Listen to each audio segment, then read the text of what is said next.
سب سے افضل ایمان کا شعبہ وہ لا الہ الا اللہ پڑھنا ہے۔ جو ہمارے اڑوس پڑوس کے لوگ ہیں وہ کہتے ہیں عمل ایمان کا حصہ نہیں۔ جسم میں ایک بوٹی ایسی ہے، وہ درست ہو جائے تو سارا جسم درست ہو جاتا ہے، وہ غلط ہو جائے تو سارا جسم غلط ہو جاتا ہے۔ الا وہی القلب، اس کا نام دل ہے۔ جس نے سچے دل سے کلمہ پڑھا اس نے جنت میں ضرور جانا ہے۔ اسلامک اسکالر مفتی محمد یوسف تیبی حافظہ اللہ تعالی، فاضل مدینہ یونیورسٹی۔ رسول اللہ صلی اللہ علیہ وسلم فرماتے ہیں الایمان بضع و سبعون شعبہ، ایمان کے 70 سے زیادہ درجے ہیں، شاخیں ہیں۔ افضلها قول لا الہ الا اللہ، سب سے افضل ایمان کا شعبہ وہ لا الہ الا اللہ پڑھنا ہے، اور سب سے کم درجے کا ایمان کا شعبہ چلتے ہوئے راستے سے تکلیف دہ چیز کو ہٹا دینا ہے۔ بعض روایتوں میں 60 سے زیادہ کا لفظ ہے، بعض میں 70 سے زیادہ کا لفظ ہے۔ اس حدیث سے ایک تو یہ ثابت ہوا کہ عمل صالح ایمان کا حصہ ہے، کیونکہ راستے سے تکلیف دہ چیز کا ہٹانا عمل ہے اور یہ ایمان کا شعبہ ہے۔ عمل صالح، نیک کام، یہ ایمان کا جز ہے۔ یہ بہت بڑی ڈیبیٹ ہے ہمارے معاشرے میں، قدیم سے چلی آ رہی ہے۔ جو ہمارے اڑوس پڑوس کے لوگ ہیں وہ کہتے ہیں کہ عمل ایمان کا حصہ نہیں۔ اس کا نتیجہ یہ ہے کہ وہ کہتے ہیں کہ دیکھو ایمان 3 چیزوں کا نام ہے نا۔ نمبر 1 زبان سے اقرار کرنا، وہی بات آ گئی قول لا الہ الا اللہ۔ نمبر 2 دل سے یقین رکھنا۔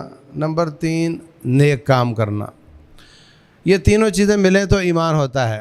اگر لا الہ الا اللہ زبان سے نہیں پڑھا تو بندہ مسلمان ہی نہیں، تو وہ اس کی کوئی نیکی قبول ہی نہیں۔ دل سے یقین رکھتا ہو یا نہ رکھتا ہو، آپ کا چچا مرتے وقت نبی صلی اللہ علیہ وسلم کا مرتے وقت کہتا ہے وَلَقَدْ عَلِمْتُ بِأَنَّ دِينَ مُحَمَّدٍ خَيْرُ أَدْيَانِ الْبَرِيَّةِ دِينًا، میرے دل کا یقین ہے کہ اے بھتیجے تیرا دین ساری دنیا کے دینوں سے افضل ہے۔ لیکن یہ جو میرے اڑوس پڑوس میں بیٹھے مجھے ملامت کر رہے ہیں نا، چودھری ہو کر یتیم بھتیجے کے پیچھے لگ جاؤ گے، ان کی ملامت نہ ہوتی تو میں تیرا دین قبول کر لیا ہوتا۔ اس لیے میں تو ابا کے دین پہ مر رہا ہوں۔ اپنے دل سے یقین ہے اور جسم سے اعمال صالح بھی کرتا رہا ہے، مگر زبان سے کلمہ نہیں پڑھا تو فائدہ نہیں ہوگا۔ اسی طرح زبان سے پڑھ لیا مگر دل میں یقین نہیں تو منافق ہے، اندر سے کافر اوپر سے مومن، منافق ہے۔ زبان سے بھی پڑھ لیا، دل سے یقین بھی کر لیا، اب ہو نہیں سکتا کہ وہ نیک کام نہ کرے، کیونکہ سارے جسم کے اعضاء وہ دل کے تابع ہیں۔ رسول اللہ صلی اللہ علیہ وسلم فرماتے ہیں کہ الا ان فی الجسد مضغہ، خبردار جسم میں ایک بوٹی ایسی ہے، وہ درست ہو جائے تو سارا جسم درست ہو جاتا ہے، وہ غلط ہو جائے تو سارا جسم غلط ہو جاتا ہے۔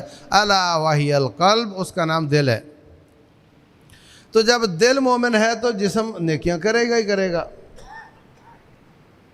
ہاں یہ ہو سکتا ہے کہ نیکیاں کم کرے زیادہ کرے، یہ ہو سکتا ہے۔ زبان سے کلمہ آدھا نہیں ہو سکتا، یا تو کلمہ پڑھے گا یا نہیں پڑھے گا۔ دل کا یقین آدھا نہیں ہو سکتا، یقین ہے تو یقین ہے، یقین نہیں تو شک ہے۔ سمجھ آئی بات کی؟ آدھا نہیں ہو سکتا۔ آدھا کیا ہو سکتا ہے، کم کیا ہو سکتا ہے، وہ عمل صالح ہو سکتا ہے۔ اس وجہ سے اعمال صالحہ کم ہو جائیں تو ایمان کم ہو جاتا ہے، اعمال صالحہ زیادہ ہو جائیں تو ایمان زیادہ ہو جاتا ہے، برائیاں زیادہ ہو جائیں تو ایمان کم ہو جاتا ہے، برائیاں کم ہوں تو ایمان زیادہ ہو جاتا ہے۔ تو جو لوگ یہ سمجھتے ہیں کہ اعمال صالحہ ایمان نہیں، تو ان کے نزدیک پھر ایمان کم زیادہ بھی نہیں ہوگا، اور یہی نتیجہ ہے کہ وہ ایمان کی کمی اور اضافے کے بھی قائل نہیں ہیں، جبکہ رب ذوالجلال والاکرام فرماتے ہیں وَإِذَا تُلِيَتْ عَلَيْهِمْ آيَاتُهُ زَادَتْهُمْ ایمانا، جب میرے بندوں پر اللہ کی آیات کی تلاوت کی جاتی ہے تو ان کا ایمان زیادہ ہو جاتا ہے۔ تو زیادہ وہ ہوتا ہے جو کم ہوا ہو،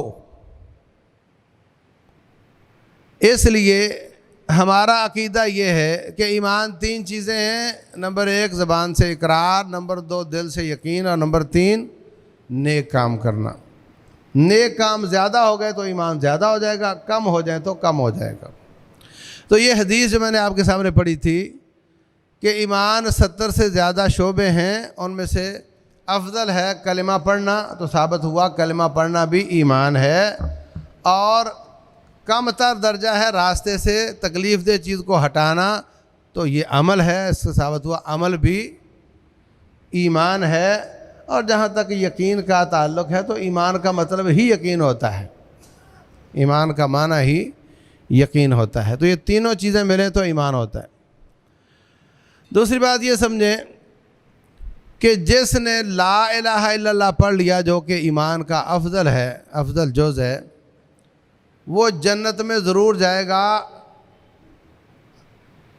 دل سے یقین بھی ہے، زبان سے کلمہ بھی پڑھا ہے، نیک اعمال بھی کیے ہیں، اگرچہ کم یا زیادہ ہیں، گناہ زیادہ سے زیادہ ہو جائیں، نیکی کم از کم ہو جائے، لیکن اس نے دل کے یقین سے کلمہ پڑھا ہو، وہ جنت میں ضرور جائے گا۔ رسول اللہ صلی اللہ علیہ وسلم فرماتے ہیں کہ من قال لا الہ الا اللہ صادقا من قلبہ دخل الجنہ، جس نے سچے دل سے کلمہ پڑھا اس نے جنت میں ضرور جانا ہے۔ حضرت ابو ذر غفاری رضی اللہ عنہ کہتے ہیں حضرت اگر چور بدکار ہو تو؟ فرمایا پھر بھی جانا ہے۔ حضرت میں کہہ رہا ہوں چور بدکار ہو تو؟ فرمایا پھر بھی جانا ہے۔ کہہ رہا حضرت میں یہ پوچھ رہا ہوں بدکاری کرتا ہو چوری کرتا ہو؟ فرمایا ابو ذر تیری ناک کو خاک آلود کر کے اس نے جنت میں پھر بھی چلے جانا ہے۔ لیکن یہاں پر سمجھنے کی ضرورت ہے، جنت میں چلے جانا۔ دوسری طرف روایت آتی ہے یخرج من النار من کان فی قلبہ مثقال ذرۃ من ایمان، جس کے دل میں ذرہ برابر ایمان ہے وہ جہنم سے نکال لیا جائے گا۔ تو گیا تو نکالا نا، نکل کر جنت میں گیا، ایمان جو تھا۔ تو جس نے سچے دل سے کلمہ پڑھا، پہلی بات تو یہ کہ کلمہ پڑھ کر اپنے عمل یا قول سے اس کی نفی نہیں کی۔ ایک آدمی کہے کہ ایک بندہ پرچہ دے رہا ہے، پرچہ بڑا اچھا لکھا اس نے، بڑے نمبر آنے کی امید ہے، مگر پرچہ ختم ہونے سے پہلے پہلے سارے صفحات پر کراس لگا دیتا ہے، کتنے نمبر ملیں گے؟ کچھ بھی نہیں ملے گا۔